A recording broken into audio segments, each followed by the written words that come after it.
नमस्कार मित्रांनो, आपण आज निघालो आहोत एका अत्यंत पवित्र आणि रोमांचक प्रवासाला श्री तुंगनाथ दर्शनासाठी। हिमालयाच्या कुशीत वसलेले हे तीर्थस्थान भगवान शंकरांचं एक महत्त्वाचं ज्योतिर्लिंग आहे आणि आपण या ब्लॉगमध्ये पाहणार आहात संपूर्ण प्रवास आणि निसर्गाशी सुंदर अशी निसर्गदृश्य आणि अर्थातच श्री तुंगनाथ या मंदिराचं दिव्य दर्शन। तुम्हाला हा अनुभव नक्की आवडेल। चला तर मग सुरुवात करूया। हर हर महादेव। आपण आहोत आता फाटा या लोकेशनमध्ये आणि फाटा या गावामधून आपण सकाळी लवकर निघालो आहोत आणि आपण चाललो आहोत आता तुंगनाथ मंदिराकडे। आणि हे जवळजवळ 2 ते 2.5 तासाचा प्रवास इथून आहे। आणि या तुंगनाथ मंदिर हे उत्तराखंडमधील चोपता येथे वसलेले आहे। समुद्र सपाटीपासून जवळजवळ 3680 मीटर उंचीवर हे असलेलं मंदिर पंचकेदारापैकी दुसरं मंदिर आहे। आता आपला प्रवास सुरू होत आहे चोपताकडे आणि इथून जवळजवळ 2.5 तासाचा प्रवास आहे। आणि या 2.5 तासाच्या प्रवासादरम्यान आपल्याला निसर्गाची अशी छान अशी दृश्य दिसत आहेत। उंचच्या उंच पर्वतरांगा आहेत आणि त्यामधून जाणारा हा रस्ता। चोपता हे उत्तराखंड राज्याच्या रुद्रप्रयाग जिल्ह्यामध्ये आहे आणि हे ठिकाण तुंगनाथ आणि चंद्रशिला ट्रेकसाठी बेस पॉईंट म्हणून प्रसिद्ध आहे। आणि चोपताला मिनी स्वित्झर्लंड ऑफ इंडिया असंही म्हणलं जातं, कारण या ठिकाणी जे आपण दृश्य पाहत आहात ती आहेत स्वित्झर्लंडसारखी दृश्ये। इथे आहेत हिरवेगार घनदाट जंगल, देवदार, बुराश आणि ओसंडून वाहणारी थंडी। इथे राहण्यासाठी टेंट, कॅम्प्स, होमस्टे आणि छोटे लॉज आहेत। नेटवर्क थोडं कमी आहे इथे एप्रिल आणि जून दरम्यान आलात तर हिवरे डोंगर आणि थोडी थंडी राहील। ऑक्टोबर आणि नोव्हेंबरमध्ये साफ आकाशाने दृश्य दिसतील। डिसेंबर आणि फेब्रुवारीमध्ये संपूर्ण हा बर्फाच्छादित ट्रेक आहे आणि हा फक्त अनुभवी लोकांसाठी आहे। शांत आणि गर्दीपासून लांब हिमालयाच्या कुशीत आहे हे चोपता गाव आणि आपण पाहतो। आणि अशाच ठिकाणी आपला प्रवास चालू आहे जिथं निसर्ग प्रत्येक श्वासात आहे। आणि आपण आलो आहोत चोपतामध्ये आणि इथेच सुरू होतो तो पवित्र ट्रेक तुंगनाथ आणि चंद्रशिलाच्या दिशेने। हिरवळ, थंडी आणि देवत्व सगळं एकत्र अनुभवायला मिळतं इथे। आपण पोचलो आहोत आता तुंगनाथ मंदिराच्या पार्किंगजवळ आणि हे आहे मेन एंट्रन्स। आणि हे ऋषिकेशपासून जवळजवळ 200 किलोमीटर अंतरावर आहे। आणि इथं येण्यासाठी तुम्ही ऋषिकेश, देवप्रयाग, रुद्रप्रयाग, उखीमठ या मार्गाने इथे पोचू शकता। हे आपण पाहत आहोत ते हे मेन एंट्रन्स गेट आहे। इथूनच हा ट्रेक चालू होतो। आपण आलो आहोत एका अशा ठिकाणी जिथे निसर्ग आणि भक्ती एकत्र येतात, तुंगनाथ आणि चंद्रशिला ट्रेकला। हे फक्त ट्रेक नाही, एक आध्यात्मिक चढाई आहे जिथे तुम्हाला भेटेल जगातील सर्वात उंच शिवमंदिर तुंगनाथ आणि त्याच्यापुढे 13,000 फूट उंचीवर आहे चंद्रशिला शिखर, जिथून उगवत्या सूर्याचं हिमालयाचं अद्भुत दर्शन होतं। चला तर मग सुरुवात करूया ही दिव्य यात्रा देवाच्या कुशीत हिमालयाच्या शिखरावर। हर हर महादेव। इथं आहे घोड्यांसाठी आणि खच्चरासाठीचं ऑफिस आणि इथून आपण तुंगनाथ मंदिरकडे जाण्यासाठी आपण घोडे आणि खच्चर घेऊ शकतो। सौरभ दादा आपल्याबरोबर येत आहेत ट्रेक करत आणि इथून आपल्याला हे घोडे मिळतील। आणि इथे थोडेसे लिमिटेड आहेत घोडे कंपॅरेटिव्हली केदारनाथच्या, तर इथे आपल्याला हे घेता येईल। तर इथून हा ट्रेक सुरू होतो। जगातील सर्वोच्च उंचीवर हे तुंगनाथ टेम्पल आहे आणि हा इथं 3.5 किलोमीटरचा ट्रेक आहे।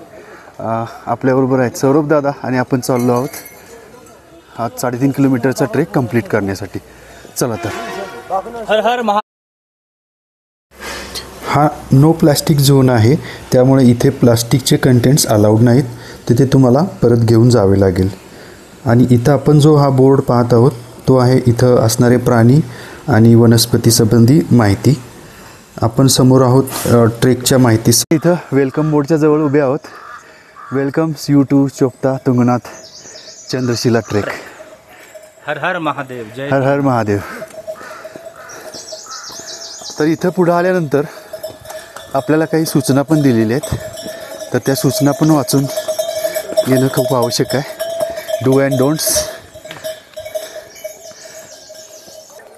हा आहे चोपता तुंगनाथ ट्रेक मॅप।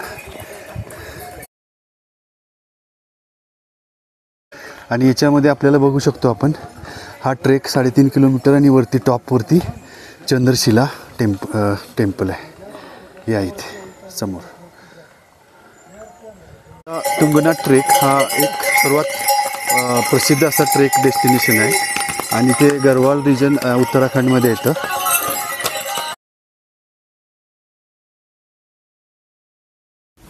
इथून वरती आपण थोडं अंतर चालू आल्यानंतर हा समोर दिसू लागतो तो हा सुंदर छान असा व्ह्यू. आणि आपण पाहत आहोत की या ट्रेकवरती खूप छान अशी हिरवळ आणि हिमालयाची शिखरं बर्फाच्छादित शिखरं दिसतच आहेत.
या ट्रेक दरम्यान आपल्याला हॉटेल्स वगैरे पाहायला मिळतील जिथं आपल्याला ब्रेकफास्ट किंवा थोडे स्नॅक्स खायला मिळू शकतात. याचबरोबर तुम्ही आपल्याबरोबर पाण्याची बॉटल किंवा स्नॅक्स कॅरी करू शकता. हा 3.5 ते 4 किलोमीटरचा ट्रेक आहे. तुंगनाथची अर्धी चढाई केली आहे साधारणतः 1.5 किलोमीटर. त्याला 1-1.5 तास लागला आणि अजून राहिलेली 1.5 किलोमीटर अजून आहे. पण अपेक्षित आहे की 1 किलोमीटरमध्ये आपण पोहोचू कारण आता निसर्ग आपल्या बाजूने आला आहे त्याच्यामुळे 1 तास. इथे ऑक्सिजन कमी असू शकतो. दम लागत असेल तर थांबावं लागतं. आपल्याबरोबर चांगले ट्रेकिंगचे बूट आणि कपडे घालावे लागतात. ट्रेक हिवाळ्यात डिसेंबर आणि मार्चमध्ये पूर्ण बर्फाच्छादित असतो त्यामुळे बंद असतो. हा फक्त अनुभवी ट्रेकरसाठी आहे. पाण्याची बाटली स्नॅक्स आणि टॉर्च आपल्याबरोबर जरूर नक्की ठेवा कारण उशीर झाला तर आपल्याला अंधारामध्ये हा रस्ता दिसणं खूप अवघड होतं. तसेच इथं वातावरण खूप बदलत असतं. सकाळी ऊन होतं आता पावसाळी झालेलं आहे आणि या वातावरणामध्ये आपल्याला छत्री असणं किंवा रेनकोट असेल तर खूप छान.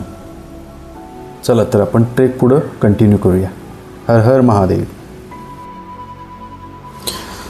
ऋषीदादा आणि मंदारभाऊ दोघेजण आता घोड्यावरून हा ट्रेक कंप्लीट करत आहेत आणि वातावरण असं बदलायला खूप सुरू झालेलं आहे. आणि या ठिकाणी आपण जेवढ्या लवकर सुरू ट्रेक कराल तेवढं आपल्याला वरून नंदादेवी हे शिखर जवळजवळ 7,800 मीटर उंच आहे. सेकंड हायेस्ट पीक आहे ते पाहता येतं. त्रिशूल आहे, केदार डोम आहे आणि चौखंबा अशी ही शिखरं पण वरून आपल्याला पाहायला मिळतात. त्यामुळे हा ट्रेक जर तुम्ही लवकर सुरू केलात तर तुम्हाला हा व्ह्यू पाहता येईल. प्रकृति का आनंद लिए प्रकृति को सौम्य रखे, स्वच्छ सुंदर रखने में सहयोग करे. आपण आता निम्म्या रस्त्यापर्यंत पोहोचलो आहोत आणि हा इथून सरळ पुढे तुंगनाथचा रोड आहे असे आणि आपल्या पाठीमागं खाली जातो.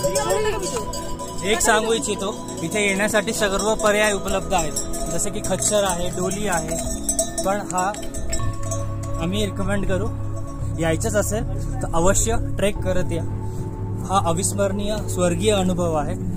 इथं चालताना ट्रेक करताना तुम्हाला दोन्ही दिशेला निसर्गाचं सौंदर्य क्षणाक्षणाला अनुभवता येईल. निसर्ग तुमचा संयम बघेल. पण अतिशय अविस्मरणीय असा क्षण आम्ही आमच्या डोळ्यात साठवून घेतोय. सर्वांनी या, आनंद घ्या. शेवटी प्रकृतीच पासूनच आपण आलो आहोत. तर जय श्री तुंगनाथ. हर हर हर हर महादेव.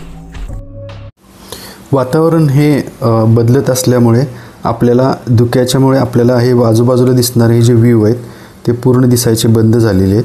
आणि मंदिराकडे जाणारा हा जो रस्ता आहे तो आपल्याला दिसतच आहे की हा आपण थोड्या वेळामध्ये आपण पोहोचूच. आता जवळजवळ 1-1.5 किलोमीटरचा रस्ता अजून शिल्लक आहे. इथे जे शॉप्स आहेत ते अशा प्रकारे या दगडात बांधलेले जातात. इथं सिमेंट वगैरे काही वापरलं जात नाही. आणि आपण या पॉईंटला उभा आहोत की जिथं हा कडा आहे आणि इथून खाली कित्येक मीटर स्ट्रेट खाली दरी आहे. आता हे धुक्यामुळे आपल्याला पाहता येणार नाही. कदाचित हे धुकं नंतर गेल्यानंतर आपण पाहू शकू.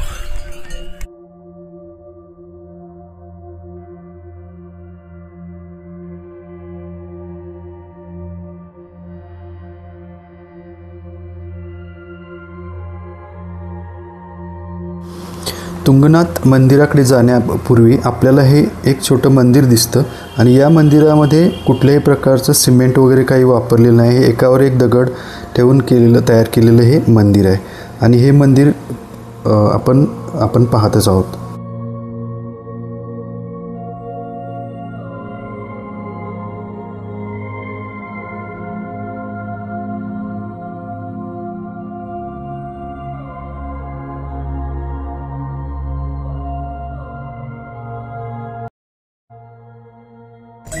तो हा घोड्यांचा लास्ट पडाव आहे. तर सर्व घोडे कचेरीला थांबतात आणि याच्या समोरच आता या इथे तुंगनाथाचं मंदिर आहे. या इथे समोर दिसत नाही कदाचित. आणि हे आहे तुंगनाथ मंदिराचे हे बॅक साईडचं गेट आणि आपण आता पोचलो आहोत तुंगनाथ या दिव्य मंदिरामध्ये. आणि यामागं अशी कथा आहे की महाभारत युद्धानंतर पांडवांना वाटलं की युद्धात खूप नरसंहार केलेला आहे आणि याबद्दल भगवान शिवाची क्षमा मागण्यासाठी हिमालयात त्यांनी शोध घेतला. भगवान शिवानी नंदीचे रूप घेऊन लपण्याचा प्रयत्न केला. तेव्हा त्यांचे पाच वेगवेगळे अवयव वेगवेगळ्या ठिकाणी प्रकट झाले. तुंगनाथमध्ये बाहू प्रकट झाल्या आणि याचा पंचकेदारमध्ये समावेश झाला.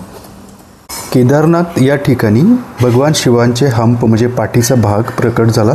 तुंगनाथ या ठिकाणी भगवान शिवांची बाहू, रुद्रनाथ या ठिकाणी चेहरा, कल्पेश्वर या ठिकाणी जटा आणि मध्य महेश्वर या ठिकाणी भगवान शिवांचे नाभी आणि पोटाचा भाग प्रकट झाला.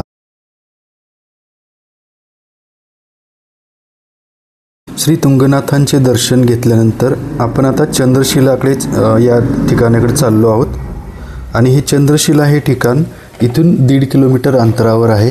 आणि हा राजा दक्ष प्रजापती यांच्या 27 कन्येपैकी रोहिणी या कन्येवरती चंद्राने खूप प्रेम केलं. याबद्दल त्यांना राजा दक्ष प्रजापतींनी शाप दिला होता की क्षयरोग होईल आणि यासाठी चंद्राने या ठिकाणी भगवान शिवांची तपस्या केली म्हणून या जागेला चंद्रशिला असं नाव पडलं.